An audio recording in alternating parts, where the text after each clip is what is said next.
Special classes में आपका स्वागत है। हम लोग इतिहास की मैपिंग कर रहे हैं, हिस्ट्री की मैपिंग कर रहे हैं, साथ में इतिहास के बारे में पढ़ते भी चल रहे हैं। हम लोग मौर्य साम्राज्य पढ़ रहे थे। मौर्य साम्राज्य में हम लोग चंद्रगुप्त मौर्य और बिंदुसार के बारे में पढ़ चुके हैं। आज हम लोग का जो टॉपिक है वो है अशोक।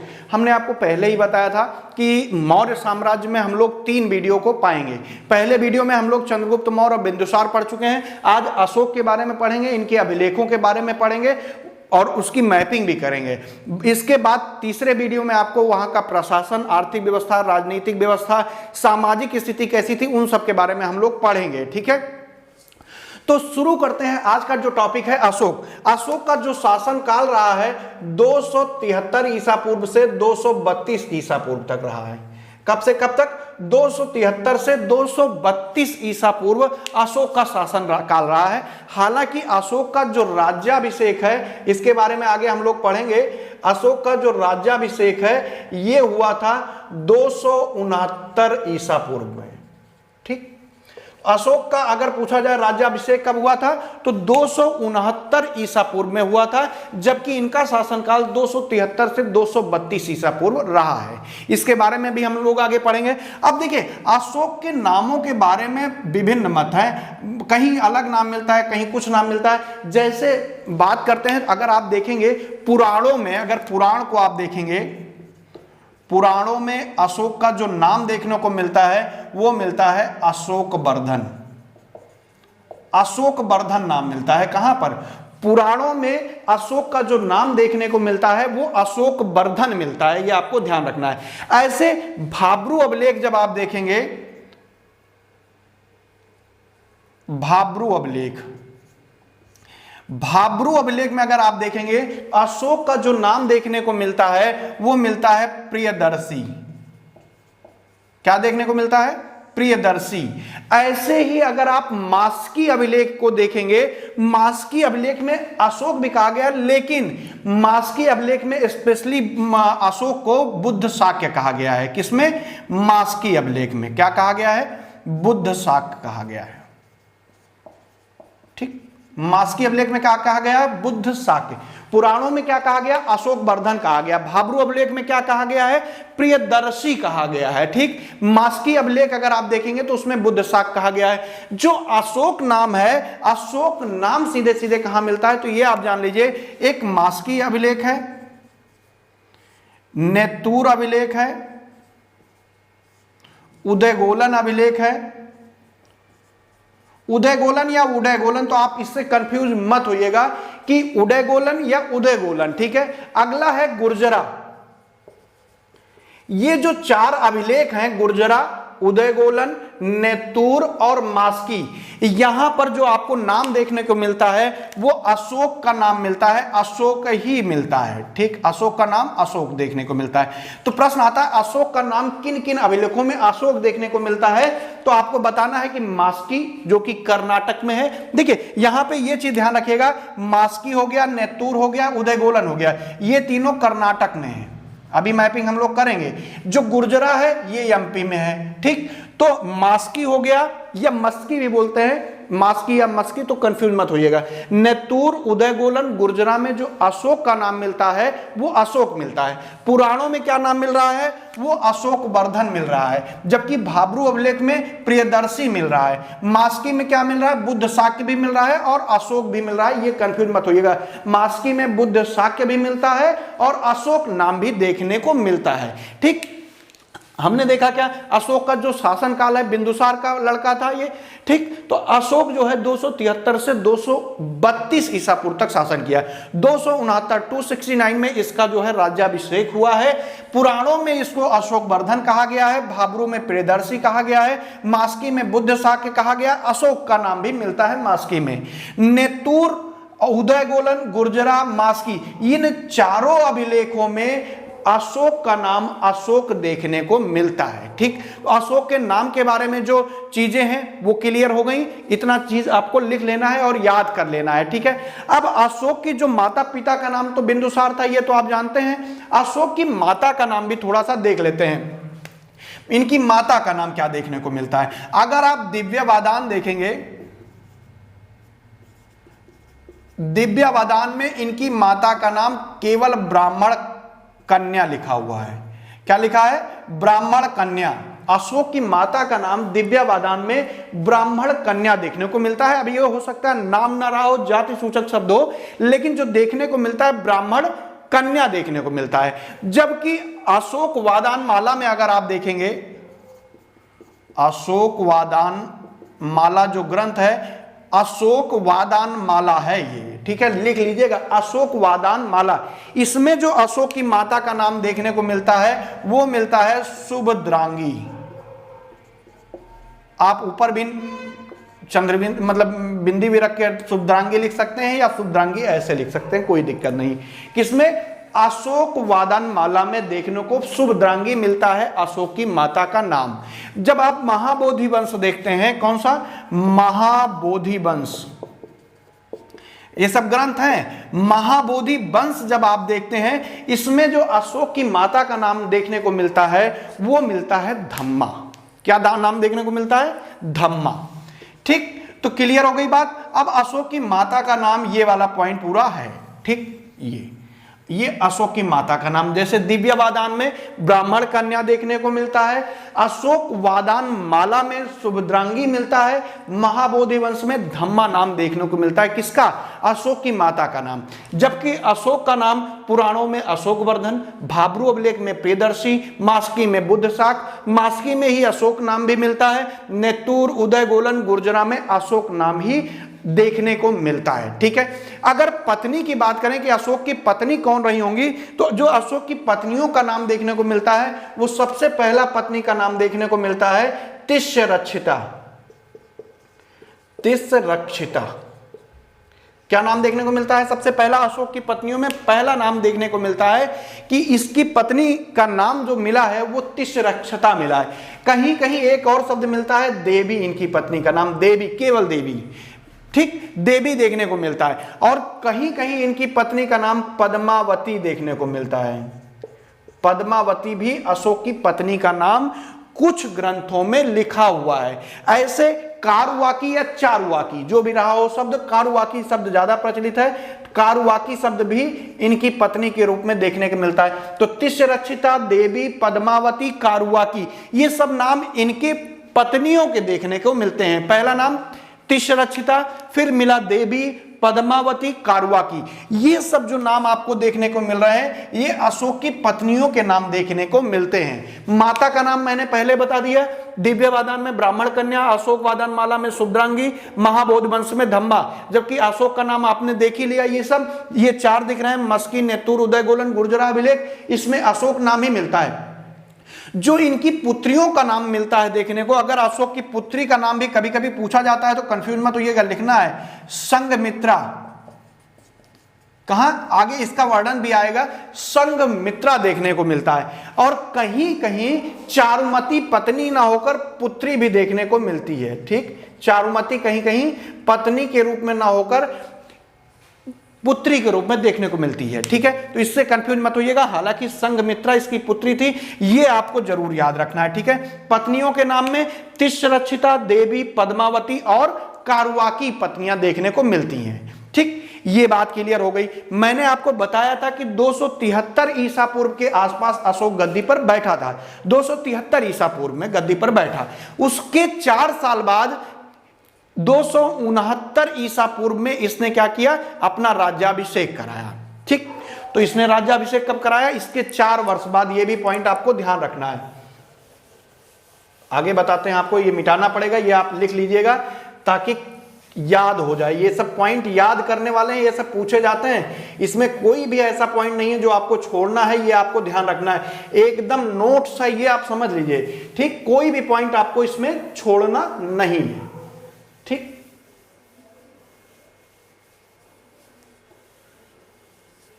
चलिए आगे चलते हैं। देखिए अशोक गद्दी पर कब बैठा? 273 ईसा पूर्व के आसपास गद्दी पर बैठा है।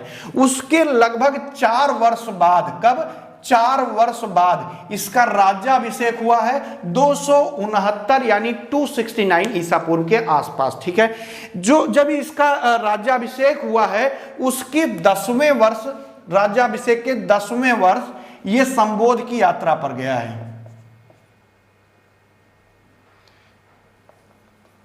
एक मिनट, उसके 10वें वर्ष ये कहां पे गया है, संबोध की यात्रा पर गया है। ठीक, किसके, राज्याभिषेक के 10वें वर्ष गया है, ना कि अपने गद्दी पर बैठने पर। राज्याभिषेक के 10वें वर्ष इसने संबोध की यात्रा की है, ऐसा देखने को मिलता है। राज्याभिषेक के अगर आप 17वें वर्ष को देखेंगे, कब, राज्याभिषेक के, यहां पे ध्यान रखें 269 की बात हो रही है, इसी के समय में तृतीय बौद्ध संगीत का आयोजन किया गया। कब, किसका, तृतीय बौद्ध संगीत का आयोजन किया गया है। ठीक, ये पॉइंट आप ध्यान रखिएगा, ये प्रश्न पूछा जाता है। 10वें वर्ष संबोध की यात्रा, 17वें वर्ष जो है तृतीय बौद्ध संगीत का आयोजन इसके समय में किया गया है। ठीक है, एक बौद्ध ग्रंथ है, उसका नाम है सामंत पाशादिका, लिख दे रहे हैं यहां पे, सामंत पाशादिका।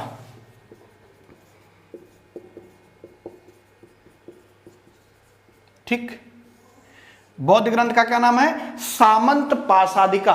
सामंत पाशादिका के अनुसार कहा जाता है कि राज्याभिषेक के 4थे वर्ष न्योग्रोथ द्वारा इसको बौद्ध धर्म में दीक्षित किया गया, बौद्ध धर्म के लिए दीक्षित किया गया। किसके द्वारा, सामंत पाशादिका नामक ग्रंथ में वर्णन मिलता है कि अशोक के राज्याभिषेक के 4 वर्ष बाद न्योग्रोथ द्वारा, न्योग्रोध या था है, इसमें आप कंफ्यूज मत होइए, या तो आप था लिखिएगा या न्योग्रोध लिखिएगा। ठीक है, दोनों एक ही चीज है, यही नाम मिलता है। ठीक है, न्योग्रोथ या न्योग्रोथ द्वारा अशोक का धर्म परिवर्तन करके बौद्ध धर्म में दीक्षित करने की बात हमको सामंत पाशादिका नामक ग्रंथ में देखने को मिलता है। लेकिन अगर उत्तर भारत की हम तरफ जाएं और अनुश्रुतियों को देखें जो सुनकर याद की हुई होती हैं, अगर अनुश्रुतियों को हम पढ़ें जो सुनकर लिखी गई हैं, अनुश्रुतियों को देखें उत्तर भारत की, तो उसमें ऐसा कहा जाता है कि उपगुप्त ने अशोक को दीक्षित किया था। किसने, उपगुप्त ने। ठीक, मैंने बताया राज्याभिषेक के जो 10वें वर्ष संबोध की यात्रा पर 17वें वर्ष तृतीय बौद्ध संगीत का आयोजन इसी के समय में हुआ। उसके बाद मैंने बताया कि जो बौद्ध ग्रंथ है सामंत पाशादिका, उसके अनुसार अशोक के राज्याभिषेक के 4थे वर्ष न्योग्रोध द्वारा अशोक का धर्म परिवर्तन करके उसको बौद्ध धर्म के लिए दीक्षित किया गया। जबकि उत्तर भारत की अनुश्रुतियों को आप देखेंगे तो उपगुप्त ने उसको बौद्ध धर्म के लिए दीक्षित किया है। ठीक, तो दोनों नाम मिलते हैं, इसमें आप कंफ्यूज ना होइएगा। ठीक है, अब देखिए इसके बाद अशोक का जो सबसे बड़ा चीज रहा है वो रहा है कलिंग विजय। कलिंग विजय या कलिंग युद्ध आप दोनों लिख सकते हैं। ठीक है, कलिंग विजय। कलिंग विजय का जो काल है, जो समय है, वो आपको जरूर लिख लेना चाहिए यहां पे, 261 ईसा पूर्व। ठीक, कब, 261 ईसा पूर्व, यह आपको ध्यान रखना है। ठीक है, ऐसा कहा जाता है, देखिए 261 ईसा पूर्व आपको कहीं ठीक से लिखा नहीं मिलेगा, ना अशोक के अभिलेख में लिखा है ना कहीं लिखा है, लेकिन ऐसा लिखा मिलता है कि राज्याभिषेक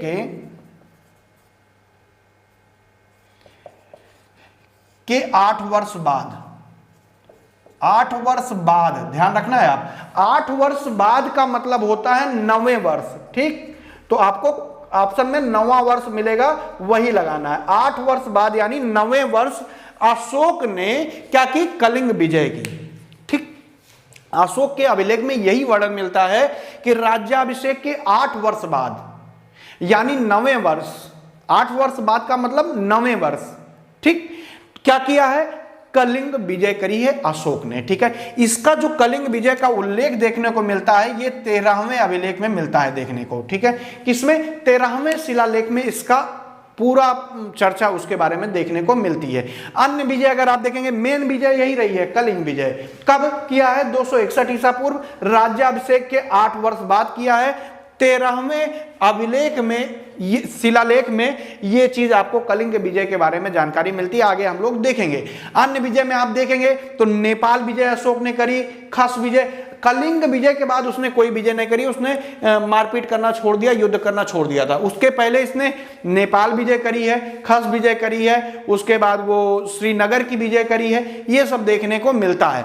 अगर हम अशोक के धर्म की थोड़ा सा बात करें तो जो धम्म शब्द है ये संस्कृत शब्द का रूपांतरण देखा जाता है। जो धम्म शब्द है कहां पे देखने को मिलता है, ये धम्म जो है संस्कृत शब्द का रूपांतरण है। अगर आप इसके बारे में देखना चाहते हैं तो आपको 12वां शिलालेख पढ़ना पड़ेगा। ठीक, 14 राज्यादेश लिखे हुए हैं, 8 जगहों, 8 विभिन्न जगह से 14 राज्यादेश वाले जो शिलालेख मिले हैं उनकी बात कर रहे हैं। उसमें 12वां शिलालेख जब आप पढ़ेंगे तब आपको धम्म के बारे में जानकारी मिलेगा। इसी 12वें शिलालेख में एक शब्द बोलता है, धम्म सारवृद्धि की बात करता है। धम्म सारवृद्धि का मतलब हुआ, देखिए धम्म सारवृद्धि का वर्णन 12वें शिलालेख में मिलता है। यहां पर आप लिख लीजिएगा, धम्म सारवृद्धि का वर्णन। धम्म सार वृद्धि, धम्म तो धर्म से ही धम्म बना, सार वृद्धि का मतलब क्या है? सार वृद्धि के मतलब में अशोक का यह मानना था कि अपने धर्म की उन्नति के साथ साथ अन्य धर्म के उन्नति की भी कामना करना। सार वृद्धि का क्या मतलब हुआ?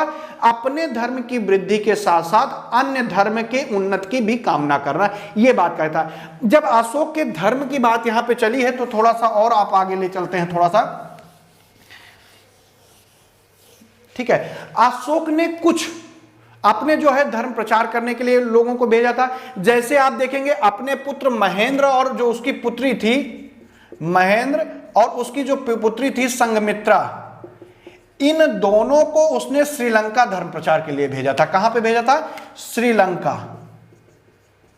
श्रीलंका धर्म प्रचार के लिए भेजा था। किसको? अपने पुत्र महेंद्र को और अपनी पुत्री संघमित्रा को कहां भेजा था धर्म प्रचार के लिए? श्रीलंका भेजा था। कहां भेजा था? जिसकी राजधानी श्री जयवर्धनेपुरा थी। ठीक, बाद में कोलंबो हो गई, फिर श्री जयवर्धनेपुरा हो गई। कश्मीर में किसको भेजा था? मध्यांतिक को भेजा था। अगर आप देखेंगे तो मध्यांतिक,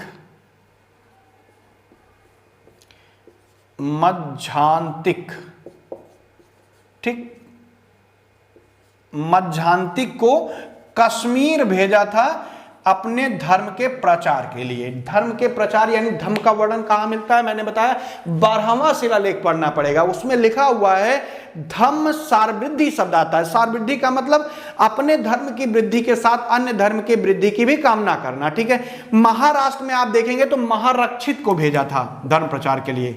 महाराष्ट्र किसको भेजा था? महारक्षित को।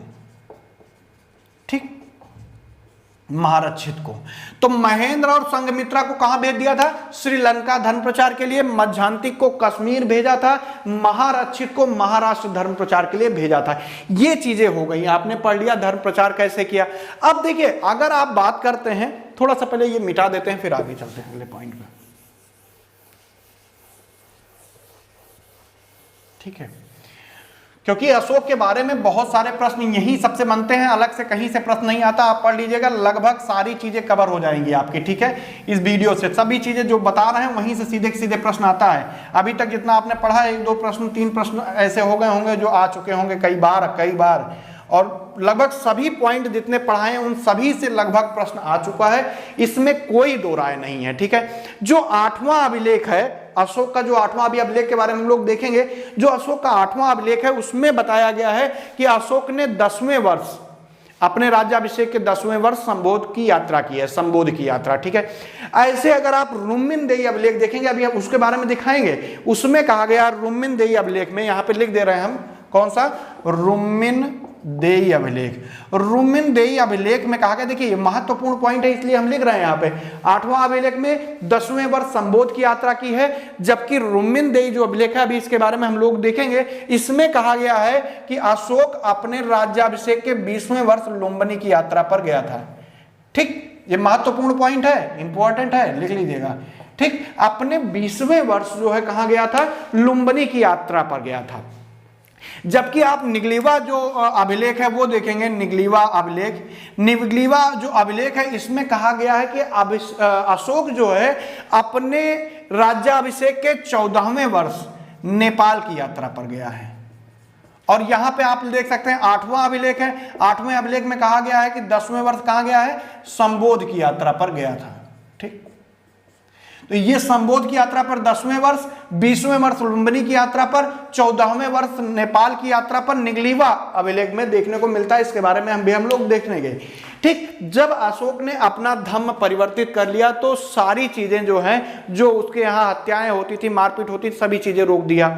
केवल मोर और दो मृग, एक मोर दो मृग के अलावा कोई भी जानवर मारा नहीं जाएगा, ऐसा भी उसने धर्म प्रवर्तन या धर्म परिवर्तन के बाद बात की है। अब बात करते हैं अशोक के अभिलेखों की। देखिए अशोक के जो अभिलेख हैं वो किस भाषा में लिखे गए हैं, सबसे पहले ये समझिए। अशोक के जो अभिलेख है वो प्राकृतिक भाषा में है। ठीक, किस भाषा में है? प्राकृतिक। यहां पे हम लिख दे रहे हैं ताकि आप लोग नोट्स बना लीजिए। अशोक के जो अभिलेख हैं उन्हीं के बारे में पढ़ना चल रहा है, बहुत ही महत्वपूर्ण पॉइंट है। जो अभिलेख है किस भाषा में लिखे गए? प्राकृतिक भाषा में लिखे गए, ये आपको ध्यान रखना है। किस भाषा में लिखे गए? प्राकृतिक भाषा में लिखे गए हैं। जबकि इनकी जो लिपि रही है वो खरोष्ठी रही है, ब्राह्मी रही है, अरमेइक रही है। यहां पे आप लिख लीजिएगा, जो इनकी लिपि रही है कैसी रही है? खरोष्ठी, ब्राह्मी, आर्मेइक। ठीक, इन सब लिपियों में लिखे हैं। ठीक, मैंने क्या कहा? मैंने कहा जो अशोक का अभिलेख है उसकी जो भाषा थी वो प्राकृतिक थी, भाषा, लैंग्वेज। लेकिन जो उसकी लिपि थी वो 3 लिपियां थी, खरोष्ठी, ब्राह्मी, आर्मेइक। अगर आप थोड़ा सा देखें तो जैसे शहबाजगढ़ी और मानसेहरा जो अभिलेख प्राप्त होता है, कौन सा? शहबाजगढ़ी और मानसेहरा। अभी इनके बारे में हम लोग मैपिंग करेंगे इसलिए डिटेल नहीं दे रहे हैं। शहबाजगढ़ी और मानसेहरा जो अभिलेख आपको देखने को मिलता है, इनकी जो लिपि आपको देखने को मिलती है वो कैसी लिपि मिलती है? आर्मेइक लिपि। कैसी लिपि देखने को मिलती है? आर्मेइक, कहीं कहीं यूनानी शब्द भी देखने को मिलता है। तो शहबाजगढ़ी, मानसेहरा में जो अभिलेख मिला है वो कैसा है? सॉरी, आर्मेइक नहीं है, ये खरोष्ठी लिपि में लिखे गए हैं। किसमें? खरोष्ठी लिपि में। ठीक, कंफ्यूज मत होइए, खरोष्ठी है। ठीक, खरोष्ठी लिपि, यार मैं गलत बोल गए हैं, तो आप लोग खरोष्ठी लिपि कर लीजिएगा। ठीक है, शहबाजगढ़ी और मानसेहरा में जो अभिलेख मिला है वो किस लिपि में है? भाषा तो प्राकृतिक है, सही है, लिपि क्या है? खरोष्ठी लिपि है।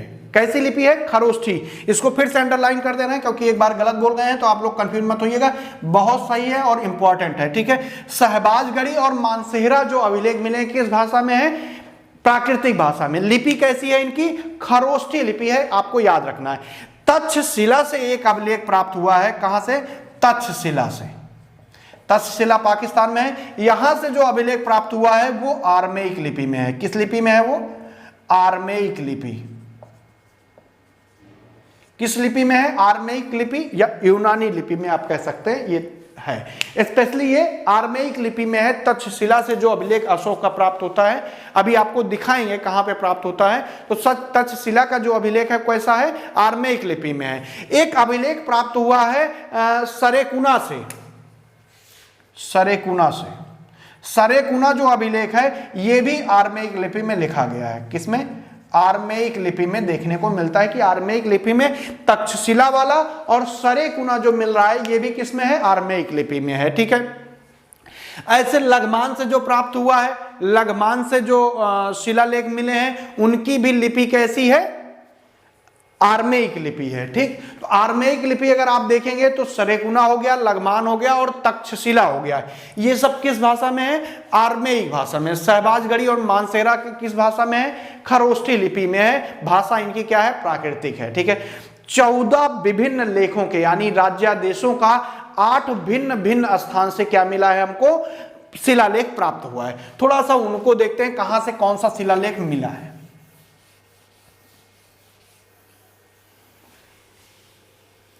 14 शिलालेख मिले हैं, ध्यान रखना है आपको। ठीक है, 8 भिन्न भिन्न स्थानों से हमको मिले हैं। कितने राज्यादेश हैं उसमें? 14 राज्यादेश लिखे हुए, खुदे हुए, वो मिला है।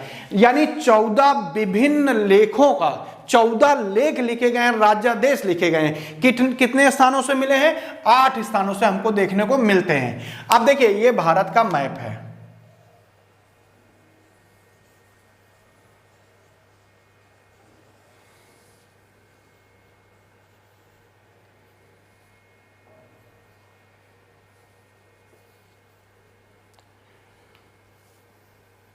ठीक है, ये वाला हिस्सा छोड़ देते हैं क्योंकि ये पूरा हमको इधर पाकिस्तान अफगानिस्तान तक पूरा ये वाला हिस्सा पूरा ये वाला, क्योंकि अखंड भारत की बात यहाँ पे हो रही है, अखंड भारत हमको देखने को मिला है। पहला जो अभिलेख हमको देखने को मिलता है वो देखने को मिलता है शहबाजगढ़ी पाकिस्तान में। तो ये इंडिया है, यहाँ पे पाकिस्तान है, तो यहाँ पे देखने को मिलता है कौन सा अभिलेख है, ये शहबाजगढ़ी, शहबाजगढ़ी अभिलेख का नाम है शहबाजगढ़ी अभिलेख। ध्यान रखना है कहां पे है, लोकेशन आप लिख लीजिए, पेशावर पाकिस्तान में है। कहां पे है, पेशावर,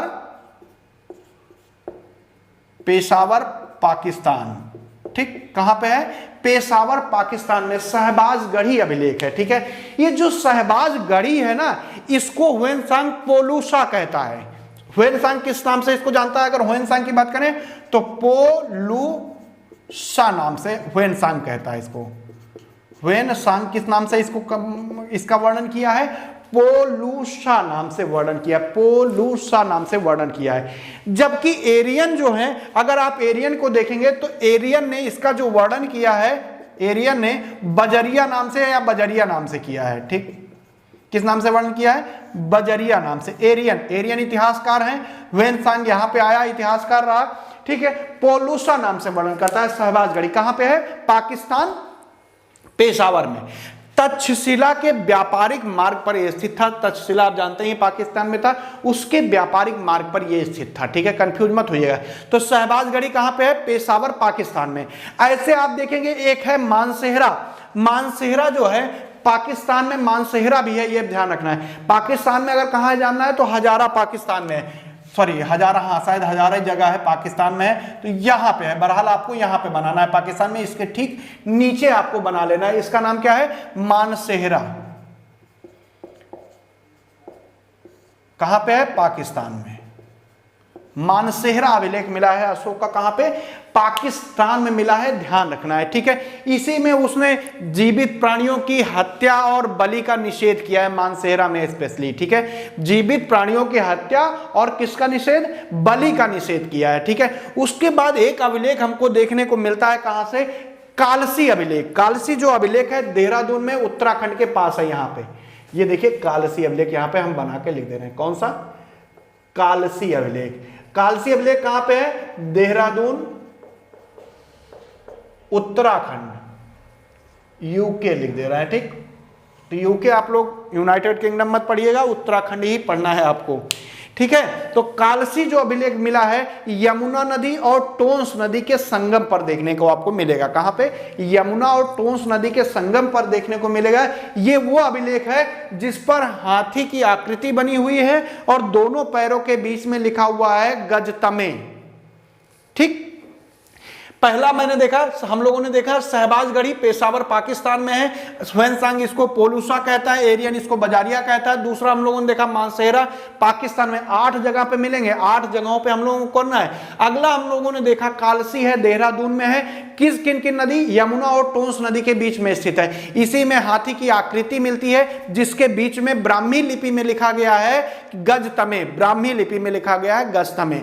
ऐसे एक अभिलेख हमको देखने को मिलता है गुजरात में, गिरनार अभिलेख। कहां पे, गुजरात में। गिरनार कहां पे देखने को मिलता है, गुजरात में। गिरनार अभिलेख है गुजरात में। गुजरात में कहां है अगर आपको जानना है तो ये काठियावाड़ में है। काठियावाड़ जो आपको तट भी देखने को मिलता है, उसी क्षेत्र में ये अभिलेख देखने को आपको मिलेगा। ठीक है, उसके बाद जो अगला अभिलेख आपको देखने को मिलता है वो ओडिशा में मिलता है, धौली। कौन सा, धौली। कहां पे है, ओडिशा में है। कहां पे देखने को मिलता है, ओडिशा, धौली में आपको देखने को मिलता है। धौली कहां पे है, ओडिशा में है, ध्यान रखना है। ये जो धौली अभिलेख है, धौली नदी या तोशाली नदी के मुहाने पर स्थित था। किस नदी के, या तो धौली नदी या उसका प्राचीन नाम है तोशाली नदी, उसके पास देखने को आपको मिलेगा जो अशोक का शिलालेख प्राप्त होता है। अशोक का जो ये शिलालेख प्राप्त होता है जो धौली नदी के किनारे ओडिशा में या तोशाली नदी के किनारे स्थित है, इसमें सुशासन से संबंधित नियमों का उल्लेख आपको देखने को मिलता है। अगला जो देखने को मिलता है वो आपको मिलता है जौगढ़ अभिलेख। 8 में अगला मिलता है जौगढ़, जो कि गंजाम क्षेत्र उड़ीसा में है। जौगढ़, जौगढ़ कहां पे अभिलेख देखने को मिलता है? गंजाम डिस्ट्रिक्ट, ओडिशा में। कहां पे? ओडिशा, गंजाम डिस्ट्रिक्ट, पूरा एड्रेस, ठीक है। जौगढ़ जो मिलता है देखने को कहां मिलता है? गंजाम डिस्ट्रिक्ट, ओडिशा में।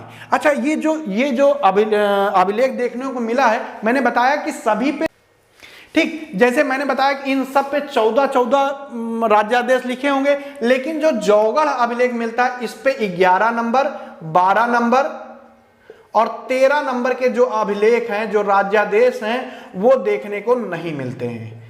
ठीक, कितने?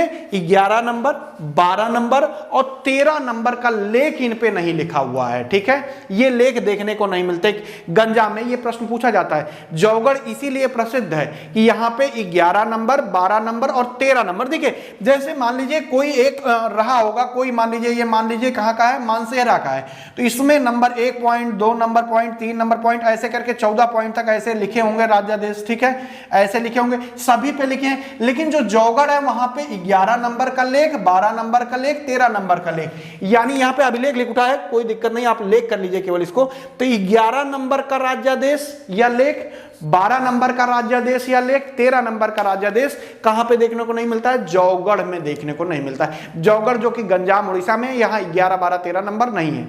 अगला जो 8वां नंबर आपको देखने को मिल रहा है वो है कर्नूल, आंध्र प्रदेश के पास, एर्रागुडी। ये है एर्रागुडी। एर्रागुडी कहां पे है? कर्नूल। कर्नूल कहां पे है?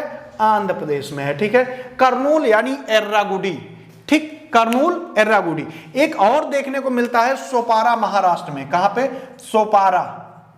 अच्छा, यूनानी जो है इसको सोबारा कहते हैं, तो कंफ्यूज मत होइएगा। कहां पे है? महाराष्ट्र में। तो अब देखिए, पहला नंबर हम लोगों ने पढ़ा शहबाजगढ़ी। शहबाजगढ़ी पेशावर, पाकिस्तान में है। हमने बताया था 8 जगहों से 14 लेखों वाला अभिलेख मिले हैं। ठीक है, 14 लेख उस पे लिखे हुए हैं। अभी वो 14 लेखों में जो इंपॉर्टेंट है उनको भी हम आपको बताएंगे।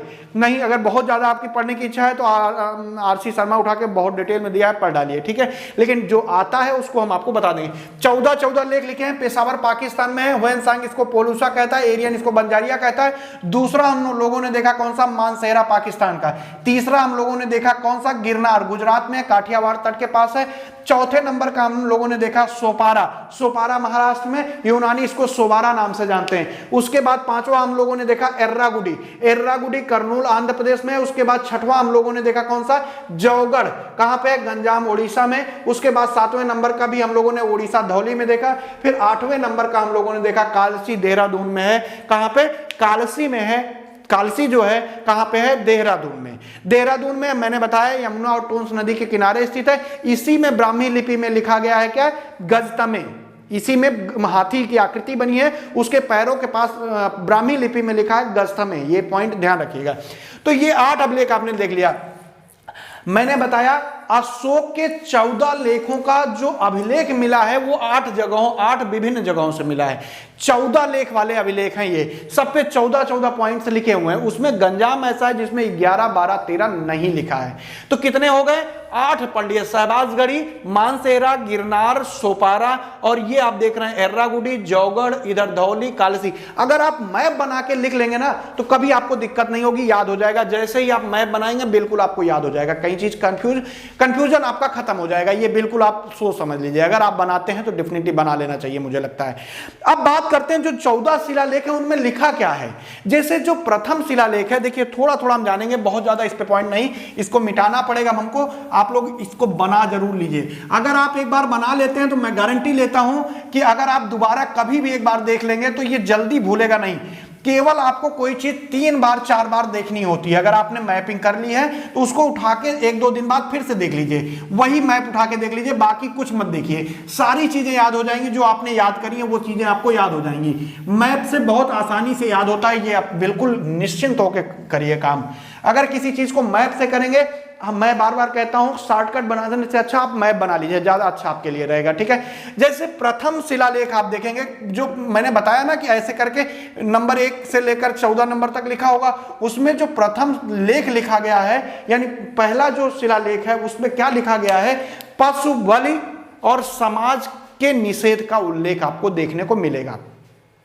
मतलब पशुबल की निंदा की जाती है, आप कह सकते हैं, ठीक है। समाज के निषेध की बात भी होती है, तो पशुबल की निंदा हो गई, ठीक है। उसके बाद जो है मेन हो गया प्रथम शिलालेख में किसकी, पशुबल की निंदा।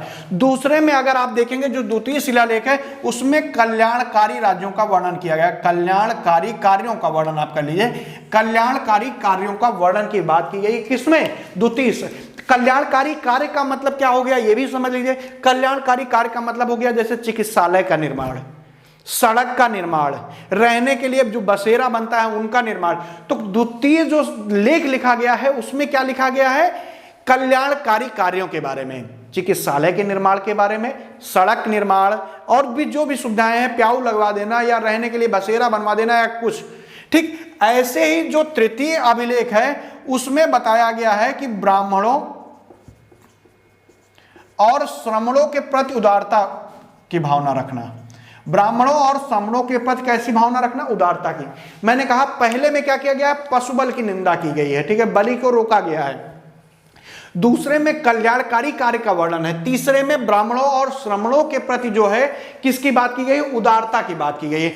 ऐसे अगर आप चौथा अभिलेख देखेंगे तो उसमें भेरी घोष की जगह धम्म घोष की बात की गई है, कि भेरी घोष की जगह कौन से घोष, धर्म की बात की गई है, धम्म घोष की बात की गई, भेरी घोष की जगह धम्म घोष की बात की गई है, धम्म घोष का वर्णन देखने को मिलता है।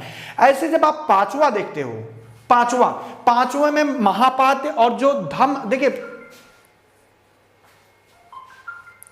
कहीं पे फोन बज रहा है,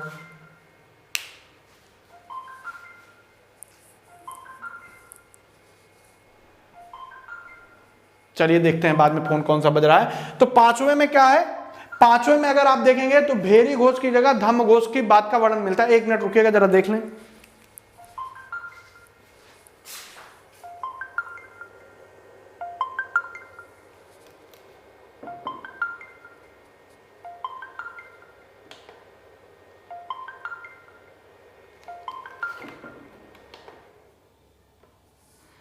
एक मिनट आ रहे हैं, आप लोग रुकिए रहिएगा, ठीक है। तो भेरी घोष की जगह धम्म घोष का वर्णन मिलता है पांचवें अभिलेख में। ऐसे आप अगला जो अभिलेख देखेंगे उसमें जैसे आठवां अभिलेख है, ठीक है, आठवां अभिलेख है, अलार्म बज रहा था मोबाइल में, एक मिनट आप लोग रुकिएगा, बंद हो गया, ठीक है।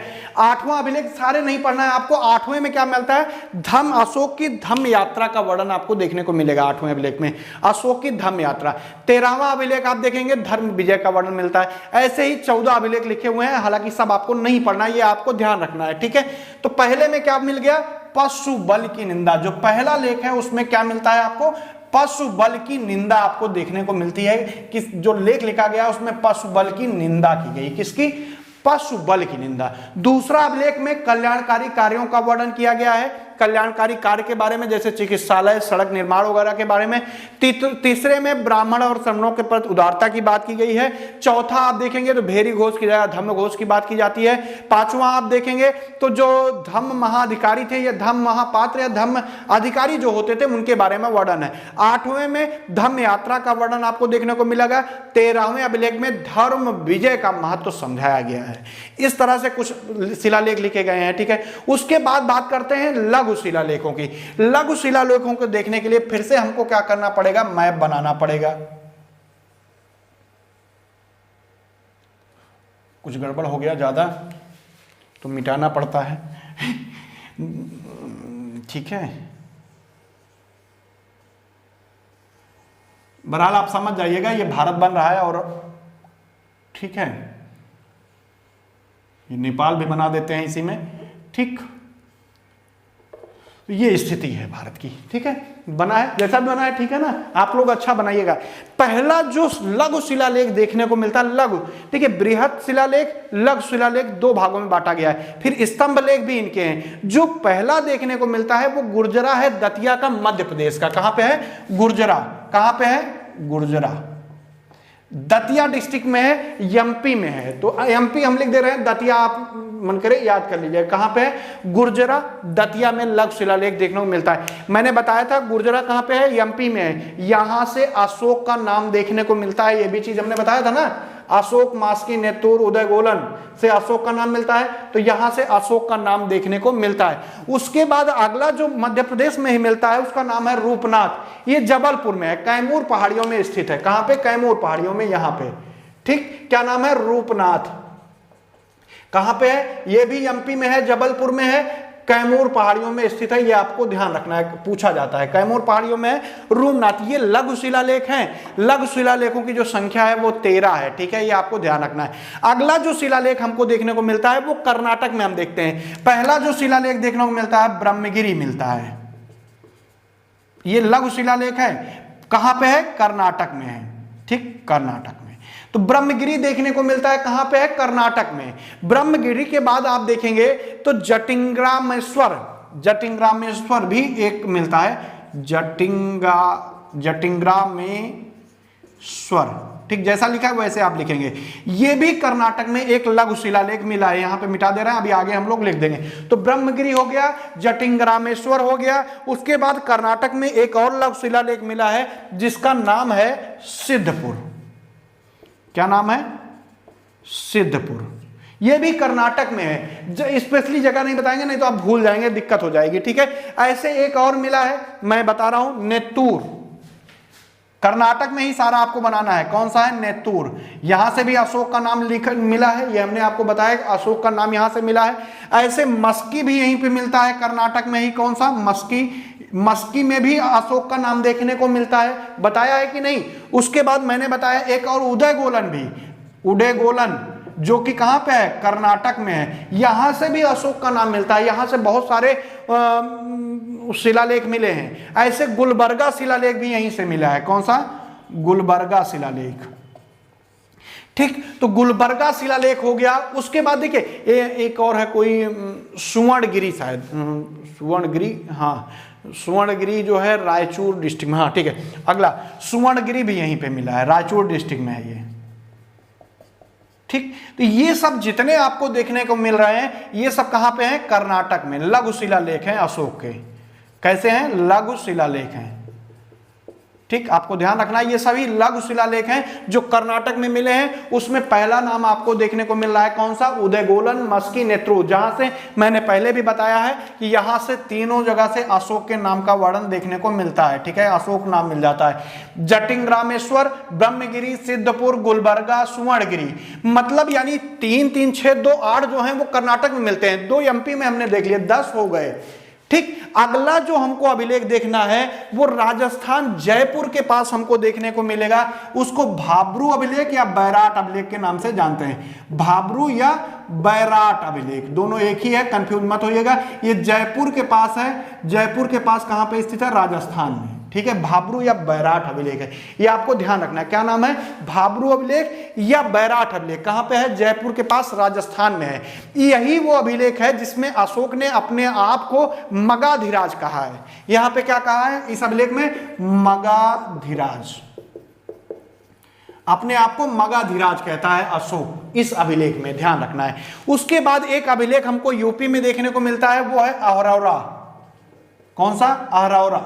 कहां पे है? यूपी में। ठीक, अहरौरा अभिलेख है, कहां पे है? यूपी में है। इस तरह आप देख रहे हैं 8 2 10 2 12, एक कोई छूट रहा है उसको भी आप लोग लिख लीजिएगा। 4 8 4 12, 1 2 3 4 5 6 7 8 4 12, एक कोई भूल रहा है ना?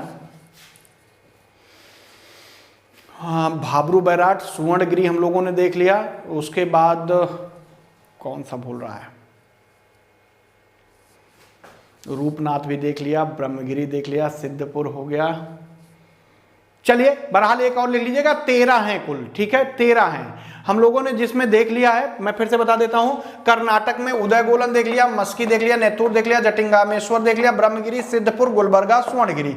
आप 13वां खोज के हमको भी बताइएगा कमेंट में, ठीक है? नहीं तो मैं खुद कमेंट डाल दूंगा। ठीक है, भाब्रू बैराट है, उसके बाद अहरौरा है यूपी में, गुर्जरा है, अशोक का नाम मिलता है एमपी में, रूपनाथ, ये दोनों एमपी में है, ये आपको ध्यान रखना है। ये दोनों एमपी में है, एक अहरौरा यूपी में है, एक राजस्थान में है। बाकी 8 तो आप साफ साफ देख रहे हैं कहां पे है? कर्नाटक में। कौन कौन से? सारे लगभग, उदयगोलन, मस्की, नेतुर, जटिंगारेश्वर, उसके बाद ब्रह्मगिरी, सिद्धपुर, गुलबर्गा और सुवर्णगिरी, ये सब कहां आपको देखने को मिल रहे हैं? सीधे के सीधे कर्नाटक में। ठीक है, अब आगे चलते हैं, इसको भी समाप्त करना होगा क्योंकि थोड़ा सा स्तंभ लेख है उसको भी हम लोगों को देखना पड़ेगा। ठीक है, स्तंभ लेख, चलिए स्तंभ लेख में थोड़ा सा हम लोग देखते हैं कि स्तंभ लेख की क्या है स्थिति। स्तंभ लेख अब देखते हैं। स्तंभ लेख में देखिए पहला जो मेरठ अभिलेख, मेरठ स्तंभ लेख आपको देखने को मिलेगा। एक चीज ध्यान रखिएगा, मेरठ अभिलेख को हम लिखेंगे दिल्ली मेरठ अभिलेख। इसका भी कारण है, लिख क्यों रहे हैं दिल्ली मेरठ स्तंभ लेख क्यों लिख रहे हैं भाई? क्योंकि ये जो अभिलेख है ये पहले मेरठ में था। कहां पे था? पहले मेरठ में था, लेकिन फिरोज शाह तुगलक द्वारा, फिरोज शाह तुगलक द्वारा दिल्ली लाया गया। ठीक है, तो इसको दिल्ली मेरठ स्तंभ लेख के नाम से जानते हैं। ठीक है, टिफिन थैलर वाला शायद लाया गया था फिरोज शाह तुगलक के समय में। ठीक है, फिरोज शाह तुगलक के समय में मेरठ से कहां लाया गया? दिल्ली, तो इसको दिल्ली मेरठ स्तंभ लेख के नाम से जानते हैं। स्तंभ लेख है। ठीक है, स्तंभ लेख है, लोहे का बना हुआ है, तो ये लाया गया। उसके बाद दूसरा जो है टोपरा अभिलेख, उसको भी हम दूसरे नाम से जानेंगे, दिल्ली टोपरा अभिलेख के नाम से। हालांकि इसका मेन नाम यही है टोपरा अभिलेख, लेकिन इसको अब हम लोग कहेंगे दिल्ली टोपरा अभिलेख, क्योंकि ये जो टोपरा अभिलेख है पहले कहां था? हरियाणा में था। और फिरोज कहां पे था पहले? ये हरियाणा में, टोपरा अभिलेख के नाम से। बाद में फिरोज शाह तुगलक के द्वारा कहां लाया गया? दिल्ली। ठीक, और ये भी कहां लाया गया? दिल्ली, फिरोज शाह तुगलक के द्वारा। ठीक है, तो दिल्ली टोपरा हो गया, दिल्ली मेरठ हो गया। अगला है लौरिया नंदनगढ़ स्तंभ लेख, लौरिया नंदनगढ़ स्तंभ लेख। लौरिया नंदनगढ़ स्तंभ लेख कहां पे है आप बताइए? तो ये जो आपको देखने को मिलेगा ये चंपारण में है। चंपारण कहां पे है? बिहार में है। कहां मिलेगा? बिहार में, चंपारण में आपको देखने को मिलेगा। ठीक है, तो लौरिया नंदनगढ़ हो गया, दिल्ली मेरठ हो गया, मेरठ से दिल्ली ला गया फिरोज शाह तुगलक द्वारा, दिल्ली टोपरा हो गया जिसको फिरोज शाह तुगलक द्वारा कहां ले जाया गया? दिल्ली। कहां पे था? हरियाणा में था, या ध्यान रखना। ऐसे एक और है प्रयाग स्तंभ। कौन सा है? प्रयाग स्तंभ। प्रयाग स्तंभ पहले कौशांबी में था, बाद में उसको प्रयाग कौशांबी भी लिख सकते हैं। ठीक है, तो पहले कहां था? पहले ये कौशांबी में था। अकबर के शासनकाल में जहांगीर द्वारा, किसके द्वारा लाया गया? जहांगीर के द्वारा लाया गया। अकबर के शासनकाल में लाया गया, ये चीज ध्यान रखना है। शासनकाल किसका था? अकबर का। लाया किसने? जहांगीर ने प्रयागराज में लाके कर दिया, इलाहाबाद में कर दिया। कहां पे था पहले? ये कौशांबी में था, तो कौशांबी से लाया गया, ये ध्यान रखना। कहां से? कौशांबी से लाया गया। कहां? प्रयागराज, यानी इलाहाबाद आप कह सकते हैं। लघु स्तंभ लेखों की बात करते हैं। लघु स्तंभ लेखों की जब हम बात करेंगे तो उसमें पहला नाम आता है सांची स्तंभ लेख। सांची स्तंभ लेख आप जानते हैं राजस्थान मध्य प्रदेश में। उसके बाद सांची के बाद दूसरा होता है सारनाथ लघु स्तंभ लेख, जो कि वाराणसी में है। सारनाथ कहां पे? वाराणसी में। सांची कहां पे? राजस्थान मध्य प्रदेश में। ऐसे रुम्मिनदेही है, मैंने बताया नेपाल की तराई क्षेत्र में रुम्मिनदेही है। ठीक है, वो आप लिख सकते हैं। अब देखिए अशोक के, अब आज का वीडियो एंड करना है क्योंकि हम प्रशासन हम लोग बाद पढ़ेंगे।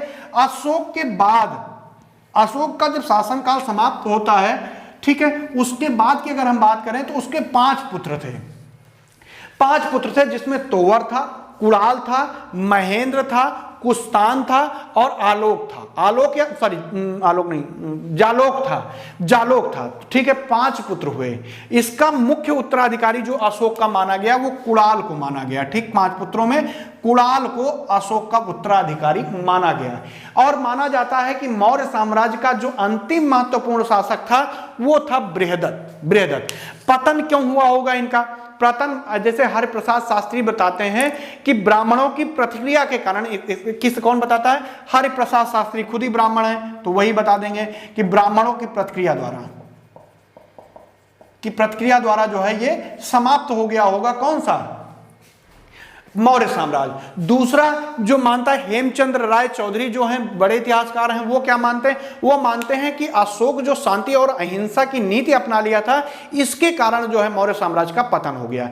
उसके बाद माना जाता है देखिए एक हेमचंद्र राय चौधरी ये भी मानते हैं कि प्रांतीय शासकों का अत्याचार बढ़ गया क्योंकि अशोक शांति और अहिंसा की नीति अपना लिया था, जिसके कारण इसका समाप्त हुआ होगा, पतन हुआ होगा मौर्य साम्राज्य का। ठीक है, अब आगे हम लोग पढ़ेंगे मौर्यकालीन संस्कृति, जिसमें राजनीतिक स्थिति और सामाजिक स्थिति, आर्थिक स्थिति और बहुत सारे कौन कौन से मेन पॉइंट हैं, जैसे कौन कौन से अधिकारी हैं, अधिकारियों के बारे में बहुत पढ़ना जरूरी है, गुप्तचरों के बारे में पढ़ना जरूरी है। तो ये सब चीजें अगले वीडियो में हम लोग पढ़ेंगे। ठीक है, चलिए बाय बाय, धन्यवाद।